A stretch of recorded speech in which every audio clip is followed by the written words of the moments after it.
Hi everyone, welcome back to my YouTube channel. My name is Abhishek. कैसे हैं आप सब? I hope you all are good. Once again एक बार फिर आपके सामने हाजिर हूं लेकर एक और वीडियो। और आज का जो हमारा कॉन्सेप्ट है दैट इज रिफ्रैक्शन। आज हम बात करेंगे रिफ्रैक्शन के ऊपर। And before I start, let me tell you that refraction is one of the most important topic which has been asked frequently in so many competitive exam. So video को शुरू से लेकर आखिर तक देखिएगा if you want to get the complete in depth knowledge of refraction. And साथ साथ notes भी बनाते रहिएगा so that you should not depend on someone else. So let's start without any delay. The topic is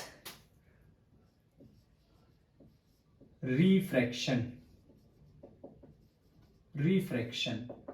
Now before refraction we had already done the reflection. जी हाँ, अगर आपने अभी तक वीडियो नहीं देखी है तो जाकर हमारे चैनल पर जाकर के देखिए। There is a playlist of optics, ray optics.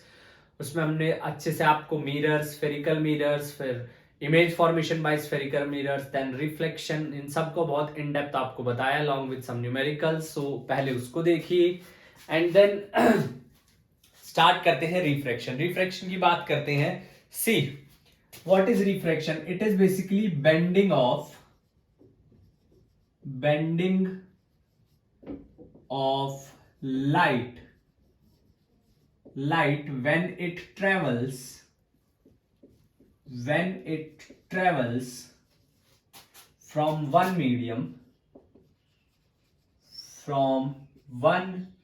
medium to another. जब लाइट एक मीडियम से दूसरे मीडियम में ट्रेवल करती है तो इट विल बेंड स्लाइटली। अब वो बेंडिंग किस तरीके से होती है that depend. Bending of light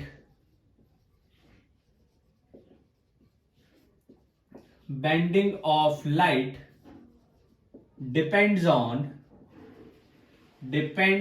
on optical density. जो लाइट की बेंडिंग है वो ऑप्टिकल डेंसिटी पर डिपेंड करती है। जो लाइट की बेंडिंग है that depends on the optical density. अब ऑप्टिकल डेंसिटी से मेरा मतलब see, if light travels faster तो मीडियम को बोलेंगे हम optically rare medium. If light travel faster, then we call the medium as optically rarer medium. अगर light slowly चलती है, travels slower, then it is optically denser medium. फिर हम उसको बोलेंगे optically denser medium। जी हाँ। Now how to measure the optical density? Question arises कि किस तरीके से हम लोग ऑप्टिकल डेंसिटी को मेजर कर सकते हैं। क्या तरीका क्या है ऑप्टिकल डेंसिटी को मेजर करने का? See, optical density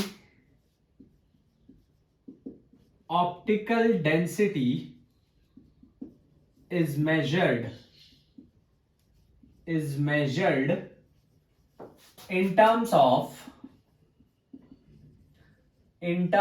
of refractive index. Optical density को हम रिफ्रैक्टिव इंडेक्स की टर्म्स में मेजर करते हैं। रिफ्रैक्टिव इंडेक्स एक रेशियो होता है, it's not a physical quantity, it's just a ratio of what? Speed of light in air to in medium. So how to denote? In some of the books you will find it that refractive index is denoted by mu or n. So for the sake of easiness मैं इसको n से denote करूंगा। This is speed of light in air to speed of light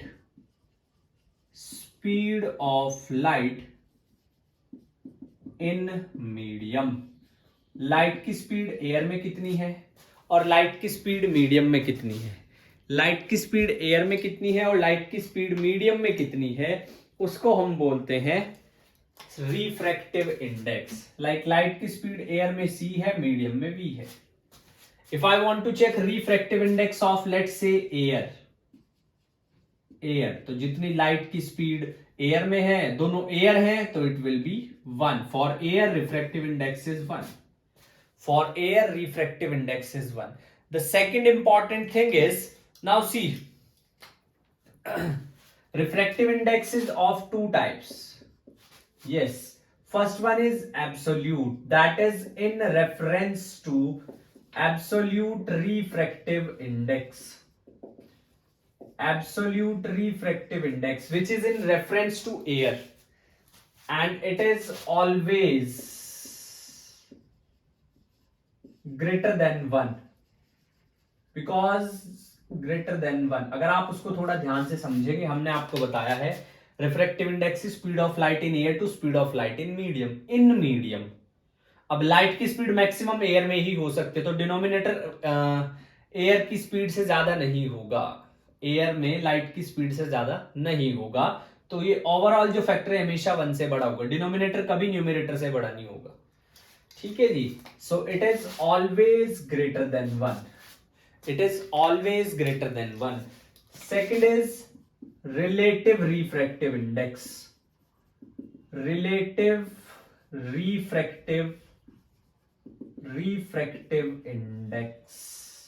Relative refractive index. Relative refractive index means ratio of refractive index. Ratio of refractive index. Refractive index of two different interface. दो अलग अलग interface के refractive index का जो ratio है उसको बोलते हैं हम रिलेटिव रिफ्रैक्टिव इंडेक्स. नोट कीजिए वीडियो को पॉज करके, then will see the next part. चलिए देखिए, थोड़ा सा बात कर लेते हैं रिलेटिव रिफ्रैक्टिव इंडेक्स के बारे में. थोड़ी सी बात कर लेते हैं रिलेटिव रिफ्रैक्टिव इंडेक्स के बारे में.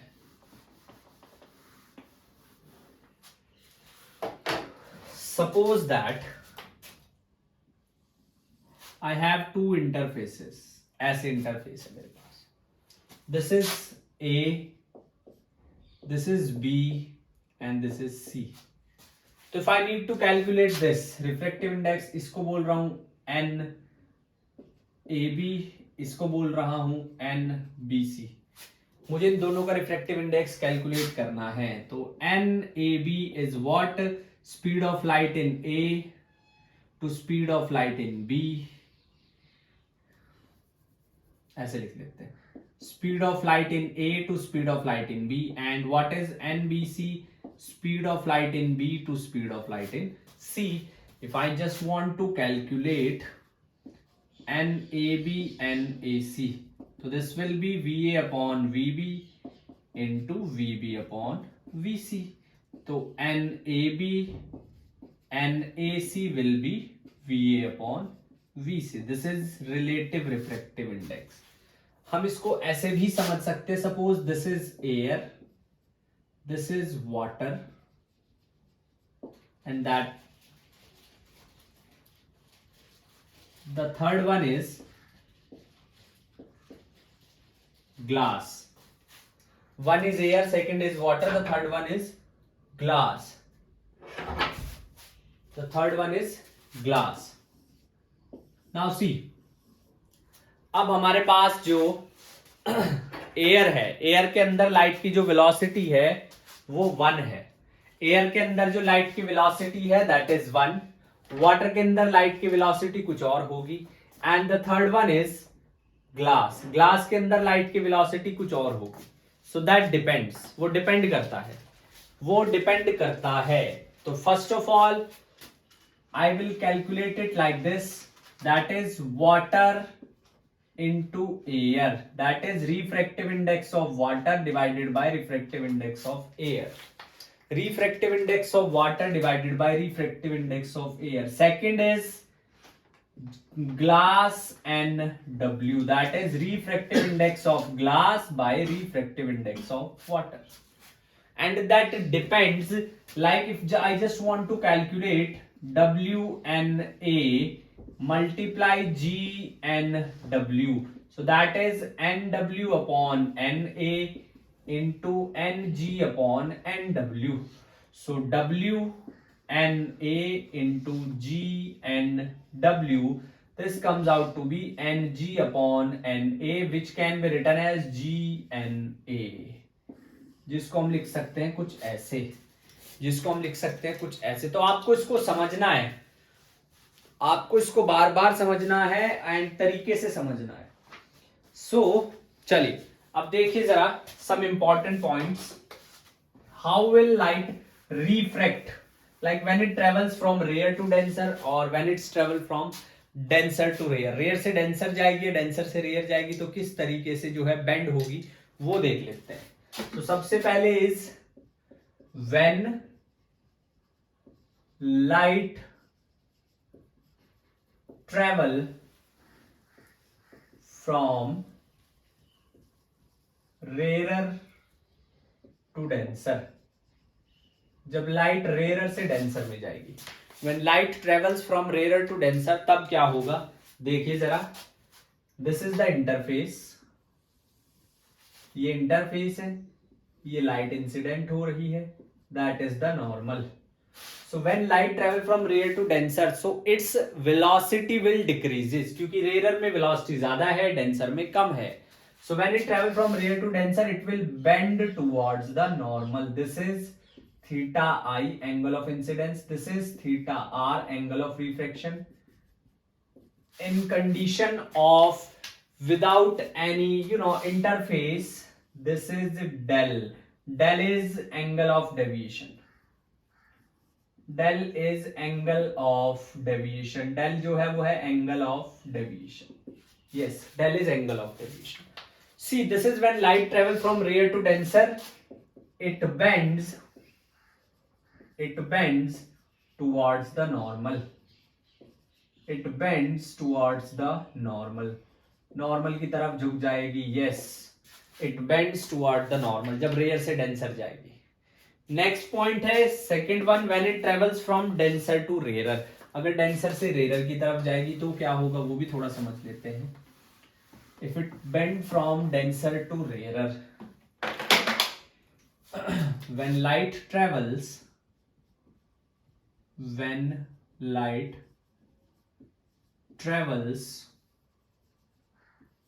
from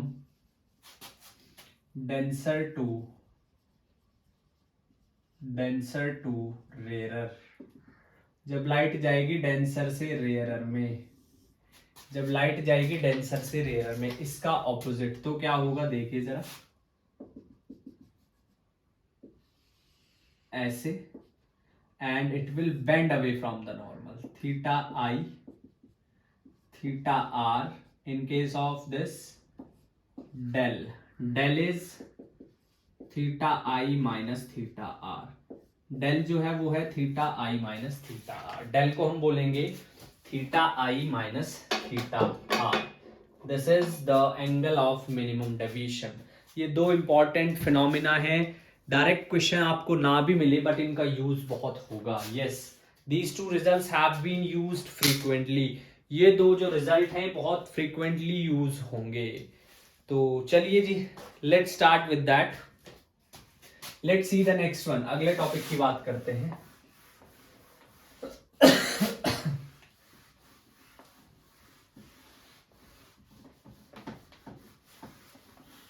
देखिए नेक्स्ट कॉन्सेप्ट, जो हमारा नेक्स्ट कॉन्सेप्ट है उसको थोड़ा सा दोबारा से समझिए. There are two interface. एक पे लाइट ऐसे इंसिडेंट हुई, ऐसे गई. ये ले लो आप फर्स्ट मीडियम, ये ले लिया सेकंड मीडियम, और ये ले लिया फिर से फर्स्ट मीडियम. ऐसा समझ लेते हैं, first medium, second medium and once again फिर से. तो पहले इसकी और इसकी बात करेंगे, पहले इसकी और इसकी बात करेंगे. सपोज दिस इज रेयर,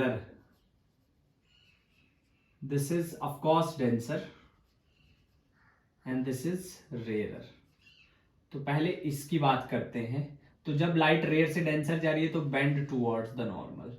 तो यहां पर लाइट की स्पीड c है, यहाँ पे v1 है, और इसको मीडियम थर्ड लेते हैं. ये और डेंसर है सपोज, तो what is n? n is c upon v1, n1 is c upon v1. अब once again light is travelling from, ये डेंसर है और डेंसर है, ये डेंसर है और ज्यादा डेंसर है, तो अब जो n2 आएगा again rare to denser to bend toward the normal, तो उसके लिए क्या हो जाएगा v1 अपॉन v2. तो यहां पे स्पीड v1 है, यहां पे स्पीड v2 है, तो अगर मैं n1 अपॉन n2 कैलकुलेट करूंगा तो c upon v1 into v1 upon v2, and यहां से I got c v2 upon v1 square. That is a different case, c upon v1 square. But if I just want to calculate n1 n2, तो क्या हो जाएगा c upon v1 into v1 upon v2, तो क्या आ जाएगा n1 upon n2 will be c upon v2, c upon v2. This is how we use to do this. अब एक और इंपॉर्टेंट बात, पहली बात तो समझिए, अगर लाइट ऐसे इंसिडेंट हो रही है दिस, तो एंगल ऑफ इंसिडेंस भी जीरो है और वो रिफ्रैक्शन भी ऐसे ही होगा, एंगल ऑफ रिफ्रैक्शन भी जीरो है, एंगल ऑफ इंसिडेंट भी जीरो है एंड एंगल ऑफ रिफ्रैक्शन भी जीरो है if light is incident like that. Point number two is, now suppose this is the interface is the boundary. Interface जो है वो दो मीडियम के बीच की बाउंड्री है. सपोज यहाँ एयर है, यहाँ वाटर है, यहाँ ग्लास है, anything. It is basically the boundary between the two mediums. दो मीडियम्स के बीच की बाउंड्री को हम लोग इंटरफेस बोलते हैं. So now light incident like this and whether it will bend toward the normal or away from the normal, that depends. यहाँ अगर रिफ्रैक्टिव इंडेक्स मैंने बोल दिया n1 है, यहाँ अगर रिफ्रैक्टिव इंडेक्स मैंने बोल दिया n2 है. I just want to take the ratio. So n1 is c upon v1, n2 is c upon v2. n1 is c upon v1, n2 is c upon v2. If I just want to calculate n1 by n2, तो ये हो गया c upon v1, c upon v2. तो n1 upon n2 is simply v2 upon v1, जिसको मैं लिख सकता हूं 2n1. ये आप तरीका समझ लीजिए. रिलेटिव रिफ्रैक्टिव इंडेक्स को इस तरीके से हम लोग डिनोट करते हैं. जो पहले आएगा वो आपके पास, ओहो उल्टा लिख दिया, 1n2 सॉरी. जो पहले आएगा वो न्यूमरेटर में होगा, जो बाद में आएगा वो डिनोमिनेटर में होगा. जो पहले आएगा वो न्यूमरेटर में होगा, जो बाद में आएगा वो डिनोमिनेटर में होगा. So that is what it is. My mistake. 2n1, yeah, yes, 2n1. This is how to write the refractive index. Let us see one more aspect. देखिए, नोट करते रहिए, चीजों को थोड़ा समझने की कोशिश कीजिए. And the most important factor is have patience, have faith in yourself. एकदम से नहीं आएगा, लेकिन ऐसा भी नहीं है कि कभी भी नहीं आएगा. हर कोई सीख के थोड़ी आता है, यहीं पे आगे सीखते हैं सब लोग. तो जब सब सीख सकते हैं तो आप भी सीख सकते हो. Next is, now see, frequency is speed divided by wavelength. Frequency is speed divided by wavelength. Now see, frequency is the property of source. Frequency is the property of source. Source की property है इसमें, light का कोई इसमें importance नहीं है. तो याद रखना, whenever light travels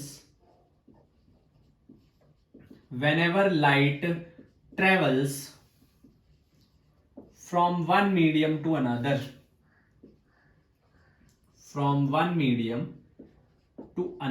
जब लाइट ट्रेवल करेगी एक मीडियम से दूसरे मीडियम में, it's frequency will remain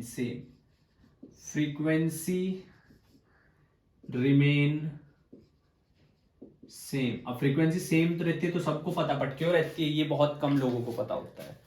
and of course you are lucky, क्योंकि आपको पता है, क्योंकि सोर्स की प्रॉपर्टी है, इसलिए कांस्टेंट है. सोर्स का कोई रोल नहीं होता है. तो how do we can effectuate it like this. इसको हम किस तरीके से देख सकते हैं, wavelength into frequency is equals to speed. and speed is directly proportional to wavelength. Yes, it means that we get another relation. कौन से वाला? refractive index is c upon v, so I can write it lambda naught upon lambda. Lambda naught is wavelength in air, wavelength in air divided by wavelength in medium, wavelength in air divided by wavelength in medium. Yes, इस तरीके से हम इसको differentiate कर सकते हैं, बता सकते हैं. Second and one more important thing is, like, if you need to calculate G for glass, NW, G and W, so that is NW upon NG. This is NW upon NG, so this will be lambda G upon lambda W. This will be lambda G upon lambda W, which is VG upon VW.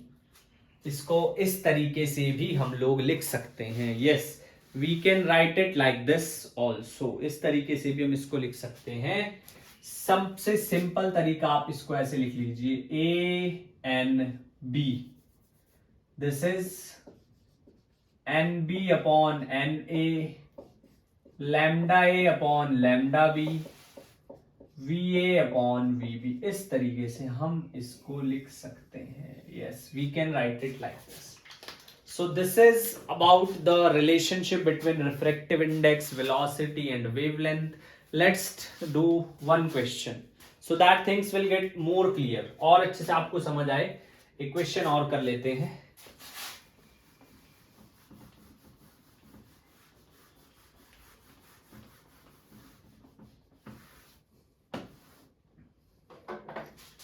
देखिए अब जरा question है, find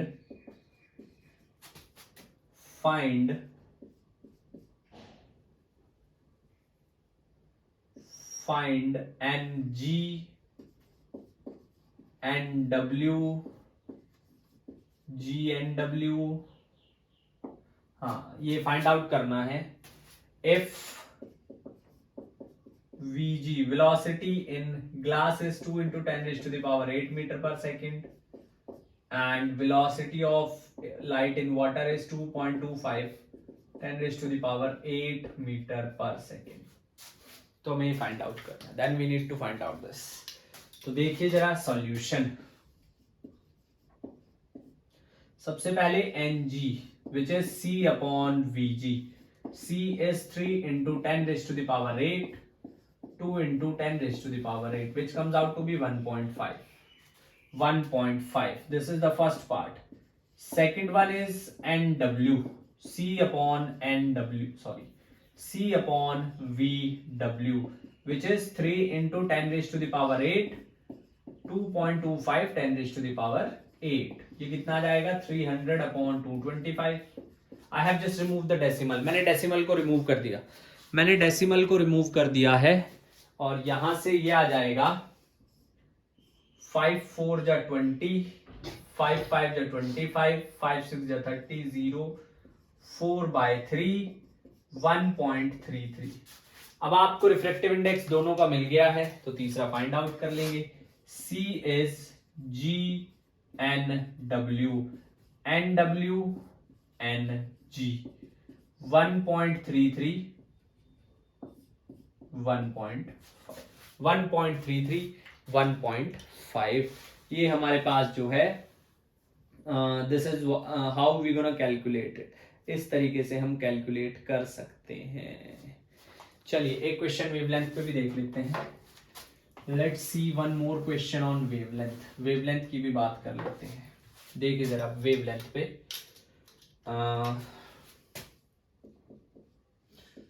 Suppose wavelength in air is 4800 angstrom. We need to find out wavelength in glass. If velocity in air is 3 into 10 raised to the power 8, yeah, refractive index with respect बात करते हैं.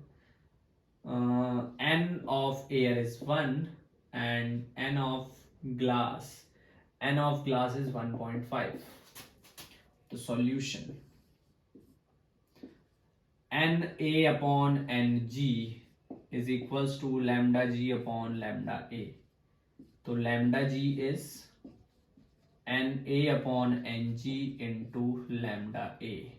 N A 1.54800, एक decimal हटाया, एक zero, 5 3 1 3 3 6 18 this, तो 5 3 15, 5 2 10, 3200 angstrom. अगर refractive index बढ़ रहा है तो वेवलेंथ कम हो जाएगी। रिफ्रैक्टिव इंडेक्स बढ़ रहा है तो वेवलेंथ जो है वो कम हो जाएगी। चलिए देखिए अब next.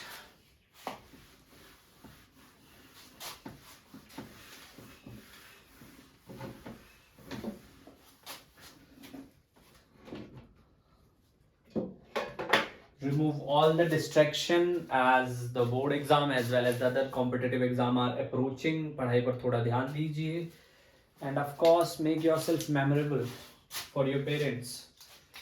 See, Snell's law. Snell's law. Snell's law. It's very simple. The first one, first of all, see there are two laws of refraction. The first one is incident ray, refracted ray, and normal all lie at the same in the same plane at point of incidence. Incident ray,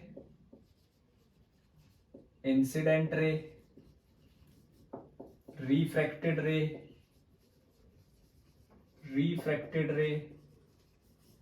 and normal all lie in same plane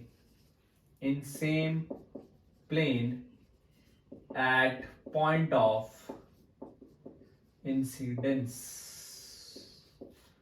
That is the first law. ये पहला law है, ये पहला law है। अब दूसरे की बात कर लेते हैं। देखिए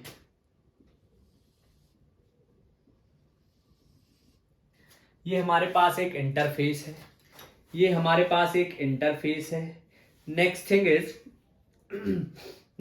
is this is incident light and it will reflect like this. This is theta i, this is theta are.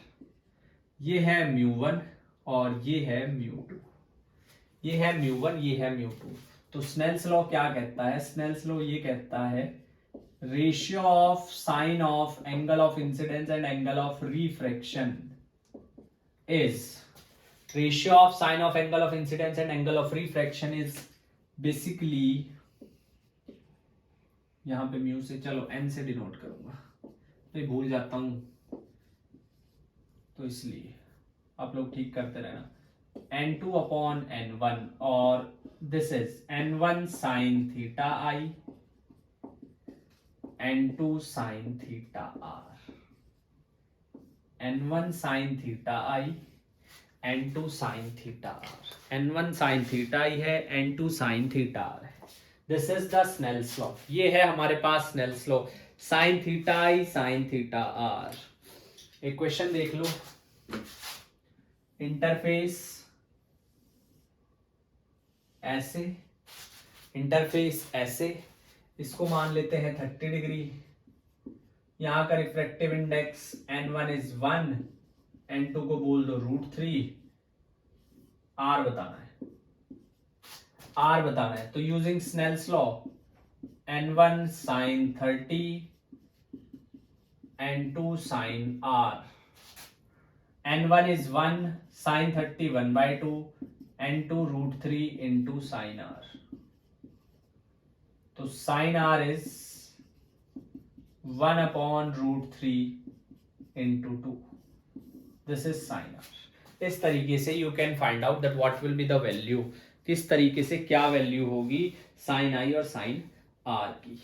ठीक है जी, चलिए let's take some more question, कुछ और क्वेश्चन देखते हैं।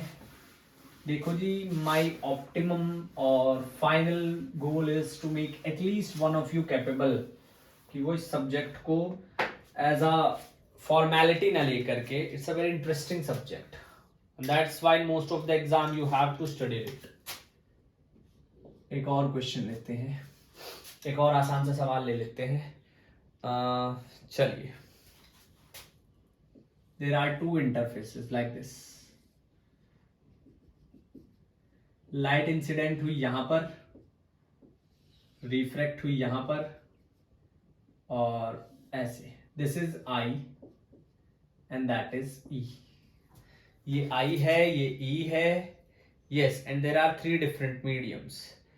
सो next important point is like I की value बतानी है। मीडियम 1, मीडियम 2,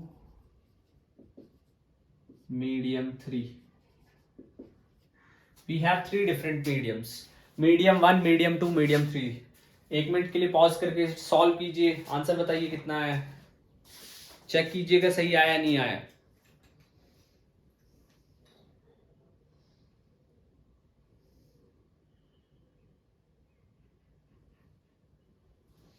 चलो देखो, पहले इसकी बात करते हैं। यहां पर स्नेल्स लॉ लगाइए, तो वो हो जाएगा n1 sine i is equals to n2 sine r. भाई इसको अगर मैं r बोल रहा हूं, that is also r, alternate angles. Medium 3 भी वही है, मतलब मीडियम 3 भी मीडियम 1 की ही तरह है। तो यहां से आपके पास आ जाएगा n2 sine r, n1 sine e। तो this is 1 2 from 1 and 2, from 1 and 2 हम कह सकते हैं that sine i is sine e and I is equals to E. Sin I is equals to E. This is a good question. एक अच्छा सवाल था। एक और ट्राई करते हैं, एक और ट्राई करते हैं। चलिए,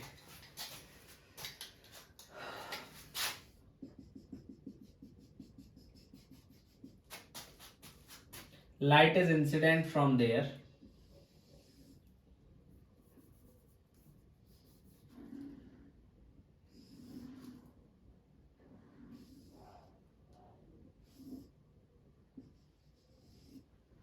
This is 60 degree.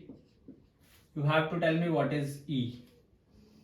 यहां का रिफ्रैक्टिव इंडेक्स ले लो 1, यहां का रिफ्रैक्टिव इंडेक्स ले लीजिए 3. You have to tell me that what will be the angle. आपको ये बताना है कि एंगल क्या होगा। √3 ले लो, इसको थोड़ा आसान कर देते हैं। √3, √3। पॉज करके इसको ट्राई कीजिए।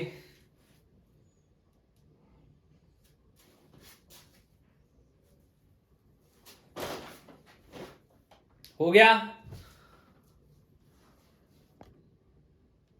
चलिए देखिए, यहां पर सबसे पहले लगाएंगे Snell's law. n1 sine i theta i is equals to n2 sine theta are. n1 sine theta i is equals to n2 sine theta are. n1 की वैल्यू कितनी है? 1। Sine theta i 60, n2 √3, theta r नहीं पता, तो ये आ गया √3/2 is equals to √3 sine theta r. √3 से √3 cancel, 1/2, theta r is 30 degree. ये 30 डिग्री आया है। जो ये होगा वही ये होगा, ऑल्टरनेट। जो ये होगा वही ये होगा, सिंपल सीधी सी बात है। तो यहां से हमारे पास, अब फिर से यहां पे लगा दो, कितना आ जाएगा? ये आ जाएगा √3 sine 30 is equals to 1 sine E. √3/2 is equals to sine E. तो साइन ई की वैल्यू, कितनी आएगी? 60 degree. E is simply 60 degree. E की जो वैल्यू है वो आ जाएगी 60 degree. That is the angle of emergence. That is the angle of emergence. चलिए जी, next one is sorry, that is about the refraction. And now let us discuss one by one the application of refraction, one by one refraction की applications के बारे में बात करते हैं। ठीक है जी, the first one is okay, due to some reasons I have to just stop this video right now. So in the next video I'm gonna cover the application of the refraction like real depth, apparent depth. उसमें भी बहुत सारे आपके concept है और बहुत मजा आएगा। yes of course, I don't know अभी तक आपने पढ़ा है नहीं पढ़ा है, जिससे भी पढ़ा है, लेकिन इतना एक बात तय है कि उस लेक्चर के बाद आपको कभी भी रियल डेप्थ और अपरेंट डेप्थ में प्रॉब्लम नहीं आएगी। फॉर टिल देन पढ़ाई करते रहिए। Make your parents proud. See you in the next video. Thank you so much. जय हिंद।